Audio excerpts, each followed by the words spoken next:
Bom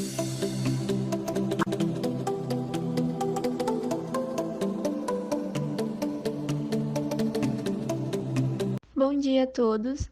Hoje eu e meu grupo vamos apresentar para vocês os 3 tipos de rochas encontrados na superfície do planeta, sendo elas a ígnea ou magmática, a metamórfica e as sedimentares.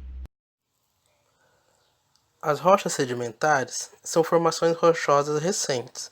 Possuem, em geral, dureza menor que os demais tipos de rocha e o acúmulo de sedimentos, ao longo de grandes períodos de tempo, formam estratos, que por muitas vezes podem conter fósseis.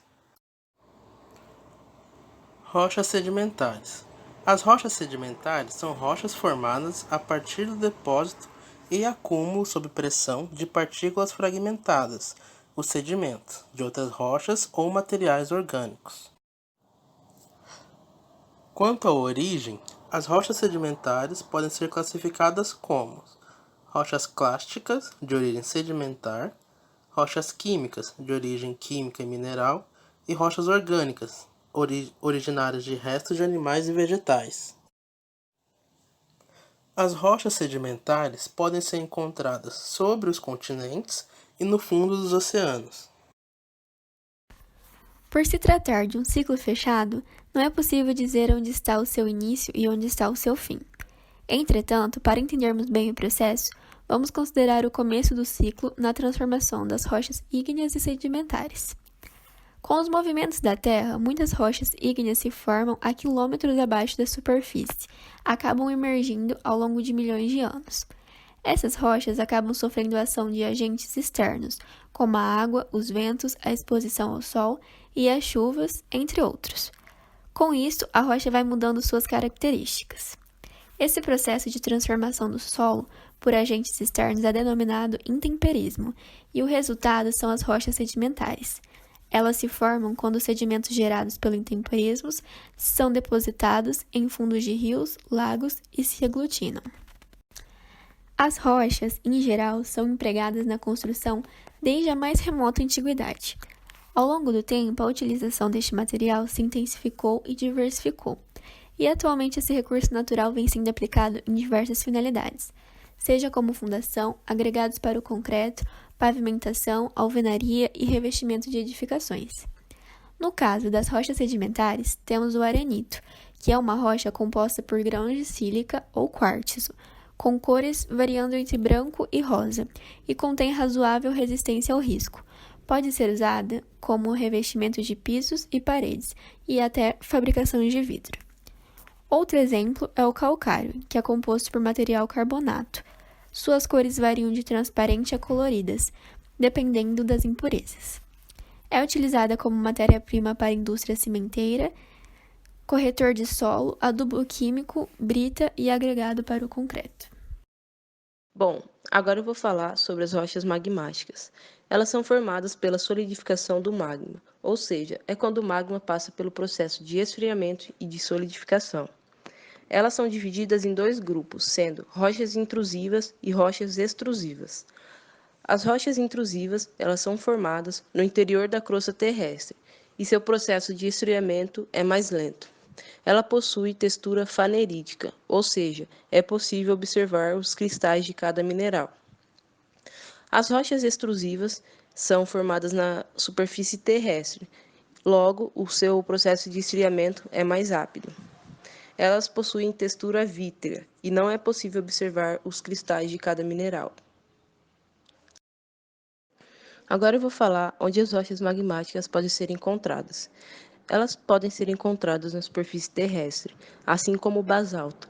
Ele cobre cerca de 70% da superfície terrestre e é um exemplo de rocha magmática extrusiva.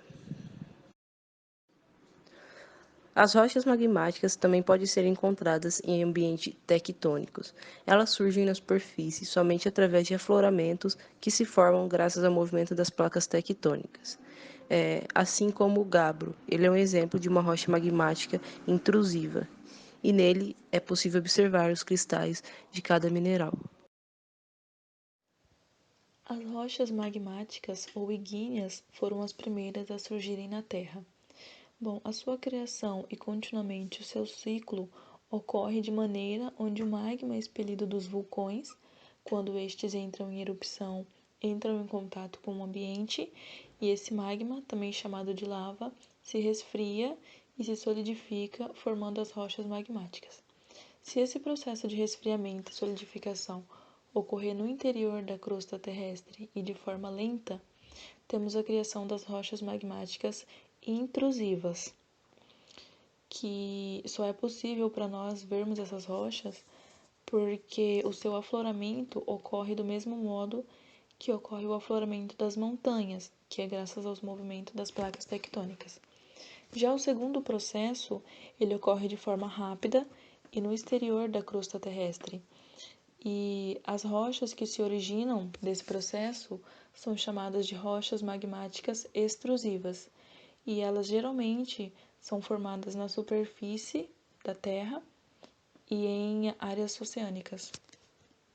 Bom, eu tenho aqui 3 tipos de rochas magmáticas usadas na construção civil: o granito, o basalto e o diorito.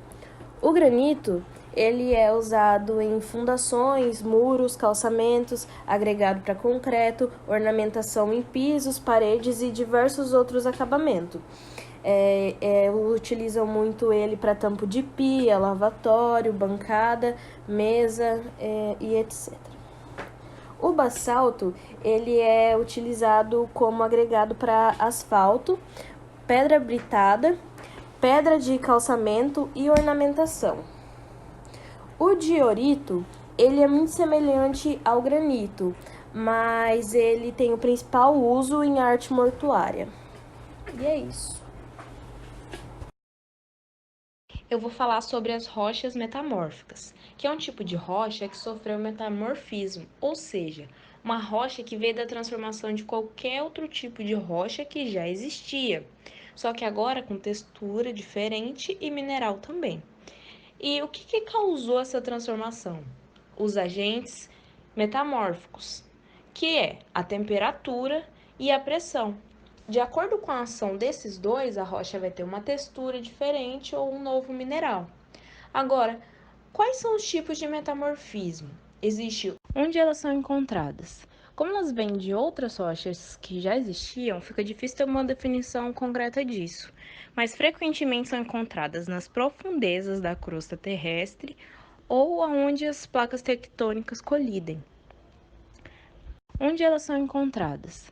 Como elas vêm de outras rochas que já existiam, fica difícil ter uma definição concreta disso, mas frequentemente são encontradas nas profundezas da crosta terrestre ou aonde as placas tectônicas colidem.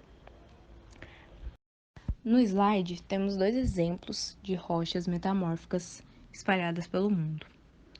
A primeira é a quartzito, que veio da rocha já existente chamada arenito. E a segunda é numa cidade da Alemanha que tem os telhados feitos de ardósia, que é uma rocha metamórfica, que veio da transformação da argila, ou também da rocha chamado argilito. A transformação das rochas sedimentares em metamórficas ocorre pelo fato de que, com o tempo, as camadas de terra vão se sobrepondo a essas rochas sedimentares e vão se acumulando cada vez em profundidades maiores. Com isso, elas passam a sofrer com a pressão da terra e de seu extremo calor interno. Nisso ocorre o processo chamado metamorfismo, que é o aquecimento e endurecimento da rocha.